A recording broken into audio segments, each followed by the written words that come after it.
महाराष्ट्रातील गड किल्ले आणि शिवाजी महाराज नुसतं नाव जरी ऐकलं तरी अंगावरती शहारे येतात आणि ते प्रत्यक्षात पाहायचे म्हणले तर गोष्टच वेगळी.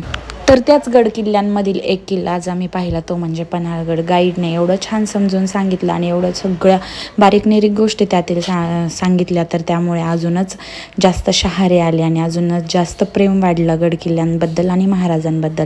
तर पन्हाळगड पाहून झाल्यानंतर त्यानंतर आम्ही थांबलो जेवणासाठी. 2 दिवस झालं काही चांगलं जेवणच भेटत नव्हतं कुठंच, पण आज चांगलं जेवण झालं. मसोबा पॉईंट या हॉटेलवर आम्ही जेवण केलं होतं, मस्त जेवण होतं. आणि त्यानंतर आम्ही आलोय पावनखिंड पाहायला. तर इथे शिवाजी महाराजांसाठी त्यांच्या अनेक मावळ्यांनी आपल्या प्राणाचं अर्पण केलं होतं आणि त्यांच्या रक्तानेच ही खिंड पावन झाली होती. पहिले या खिंडीचं नाव घोडखिंड होतं, पण त्यांच्या रक्ताने ही खिंड पावन झाल्यामुळे या खिंडीचं नाव पावनखिंड असं पडलं.